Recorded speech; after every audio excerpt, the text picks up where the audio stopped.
Hello, traders. This is Michael coming to you from GammaEdge on Thursday, April 17th with our post-market recap. I'm stepping in for Taylor today, so if you recognize me from our pre-market prep videos, I'm going through the same structure as we always do in our pre-market prep. We follow the three pillars here at GammaEdge, which is sentiment, structure, and trend. Currently looking at a market trend model that we are looking at pre-market. We come in the day. This is market trend models based on the tick index. You can search that at your favorite investing website, but basically it's buying versus selling. We put a time component to it to be able to monitor the overall trend in the market of buyers versus sellers. So this is our pre-market prep coming into the day with our market trend model. We were anticipating possibly some more downside. The sellers were definitely in control as indicated by our bolded white CT here, which is our cumulative tick throughout the day. Again, indicating sellers were in control. And then towards the end of the day yesterday, we saw that institutions were picking up the selling. This is our filtered cumulative tick. This is filtered by block orders, plus 1,000, minus 1,000. So larger institutional players as well as larger market players. So again, our bias was to the downside with most likely weakness unless we saw a significant change in the overall cumulative tick and market trend model intraday. Moving into our pre-market prep, SPXA. This was put dominated, and we see obviously a significant amount of negative net delta above spot price here. Indicated that price appreciation was going to be most likely difficult. We had identified that 5,300 level pre-market that most likely if we got above, we could test up towards 5,325. But again, price appreciation to the upside was most likely going to be stymied by this overhead negative net delta and in-the-money puts, as well as significant amount of net OI that was put dominated. To the downside, we did see some in-the-money calls below us, but a significant amount, obviously, of negative net delta and out-of-the-money put speculation. So if we did get below 5,300, we were looking for 5,275 and then 5,250 to be tested. To the downside, that would have been the bottom of the transition on the SPXA. Do noting that we did have expiry on the AMs. So now we're looking out towards the May expiry there. And moving on to the SPXP that we looked at pre-market. Again, these are shorter dated contracts with 0DT and weekly. These just turn over a little bit faster. Our implied open pre-market today was roughly around 53.20 to 53.25. Again, noting we were put dominated within the overall structure. Expected move was wide again at 106 points, so a little bit higher volatility and outsized moves. Again, negative net delta through the whole structure. We were gapping up a little bit into a put-dominated environment, so price appreciation to the upside was most likely going to be dampened. Again, we noted that this 53.30 and then 53.50 to the upside would most likely be the ceiling on price appreciation unless we saw a significant amount of out-of-the-money call speculation via our intraday tools. And to the downside, again, we identified the highest sensitivity strike at 5,300 with a large amount of negative net delta there. If we did get below that, we're going to capture some of that delta, and we were anticipating most likely a rapid price depreciation in most likely to that 5,275 level. That kind of next higher sensitivity strike where we could see some price stabilization or possible bounce back to the upside. And then if we lost 52.75, obviously we were looking at 52.50, and you see some in the money calls coming in here via the positive net delta. And then most likely this could be some stalling area if we did not go below that, and then see a significant amount of out of the money put speculation. So we identified those key strikes pre-market, and that was going to set our trading plan for the day. 0DT was put dominated. Our delta transition here outlined by the blue box. Again, 53.15 or 53.25 is implied open. 5,300 we identified was a key strike to at least stay above if the bulls wanted to see some sort of price appreciation. And if we did get below the 5,300, most likely we're going to see 52.75 and then 52.50, which we ultimately did. And then we obviously noted these in the money calls, positive delta below that 52.50. So most likely if we did not see out of the money put speculation, this was going to be dampening price, and we could see some stalling and possible bounce area. And then again, to the upside, we noted that 53 kind of 30, 35, but then we hit that heavily put dominated area as denoted by this negative net delta here and this net OI that most likely was going to cap price to the upside. at least 53.50, but we were thinking that most likely would not get above 30.35 area. We probably see some stalling into this overhead area, which we did see.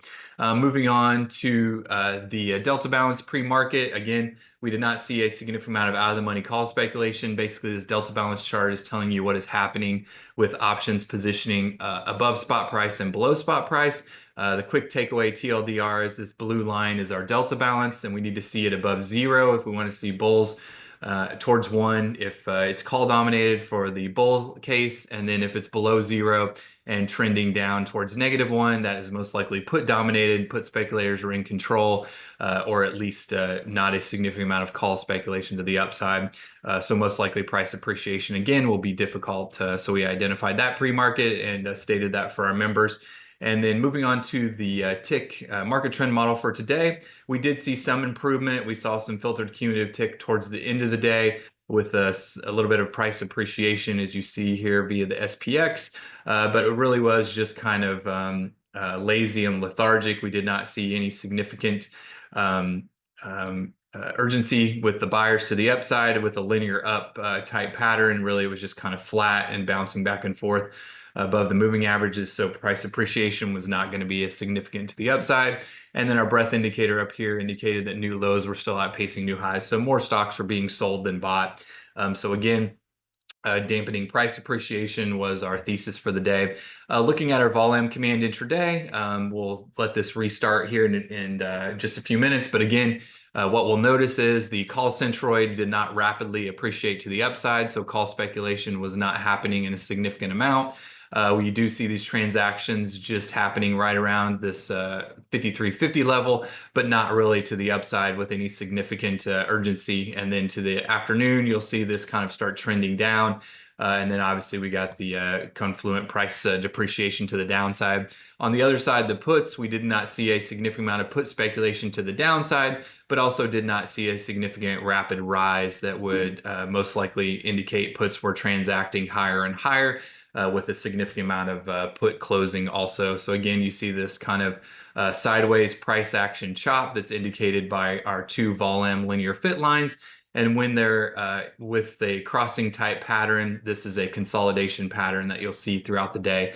Then the other pattern you'd want to see is two positive slopes for the linear fit lines. That would be a bullish case. And then two negative slopes obviously would be a trending bearish day also.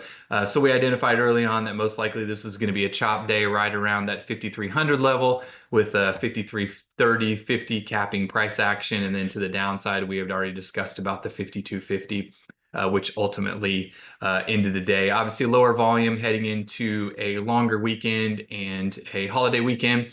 So we'll look at what the option structure looks like for Monday, and we'll get ready to position for Monday. So make sure you come join us. Check out all of our education. Sign up for our newsletter. Obviously, like and subscribe to YouTube and Twitter. Be notified when we post our daily videos. Make sure you're checking out our pre-market prep videos as well as our post-market prep, where we go through the day and how we used our tools to identify trades. So I'll quickly jump over to one trade that I did take today. So early on, like I said, we identified 5,300. That was going to be an important level. You see negative GEX and negative transition there. That it was going to be difficult to get above. We saw that price appreciation into that level early on in the day. And then we saw this large, what we call dealer adjustment bar. Most likely this was some sort of positioning via market participants with this large engulfing bar engulfing this whole upper range. And then we saw the retest of VWAP. I like to use VWAP, just a volume weighted average price. It's just an industry standard. Then we saw the rejection of VWAP large wick. This gave me my entry, able to manage price or able to manage risk against the 5,300 level. So I entered short, just a small amount of risk. Again, I would have been out of the trade if we went back towards the 5,300 level.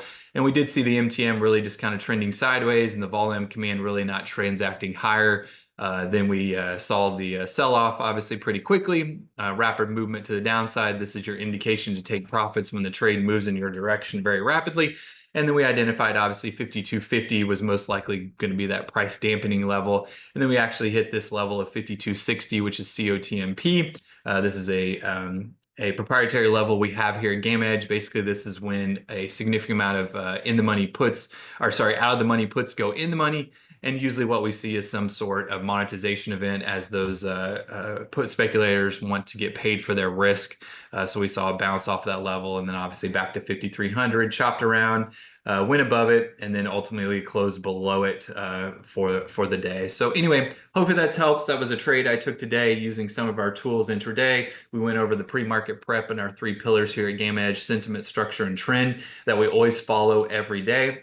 Again, come join us if you want to make sure that you want to be on the right side of the market and using our tools to look at the option structure through the lens of the options market. Again, this is for futures, zero DT traders, or even single stock traders. It is applicable to all areas of trading. So with that, everybody enjoy your holiday weekend, and we'll see you on Monday. Thanks.